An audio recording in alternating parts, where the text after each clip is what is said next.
Hello বন্ধুরা, আজকে জামাই ষষ্ঠী, তাই সকাল সকাল ঘুম থেকে উঠে পড়েছি। এখন পুকুরে যাব স্নান করতে, ষষ্ঠীর সব নিয়ম কাজ করার জন্য। একটু পরেই আমার জামাই মেয়ে চলে আসবে। স্নান সেরে পুজো দিয়ে সকাল সকাল রান্না চাপিয়ে দিয়েছি। এখানে বসিয়েছি সর্ষে দিয়ে ইলিশ মাছ, আর পাশে পটল ভেজে নিচ্ছি।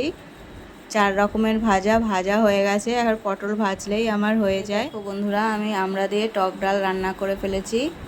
আর এদিকে খাসির মাংস কষাতে বসিয়ে দিয়েছি। খাসির মাংস রান্না হয়ে গেলেই আমার রান্না কমপ্লিট হয়ে যাবে।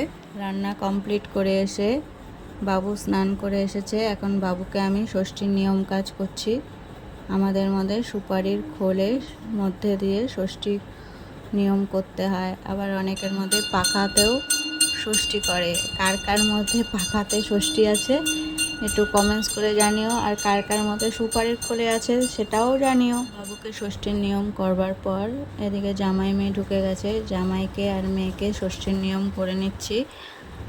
আর জামাই মেয়েকে ষষ্ঠীতে টিভি দেওয়া হয়েছে, কিন্তু শাশুড়ি মা বললো যে জামাইয়ের হাতে ষষ্ঠী করে কোনো কিছু দিতে হয়, তাই জামাইয়ের হাতে আমি স্যান্ডো গেঞ্জি আর মেয়েকে একটা টপ কিনে দেওয়া হয়েছে।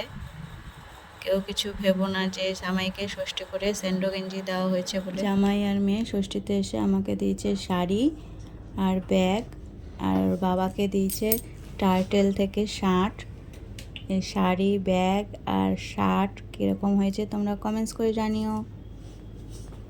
ষষ্ঠীর জল দেওয়ার পর জামাই মেয়েকে খেতেও দিয়েছি। খাওয়ার মেনুতে ছিল ইলিশ মাছ ভাপা, খাসির মাংস, ডাল, 5 রকমের ভাজা, চাটনি, পাঁপড়, দই, মিষ্টি।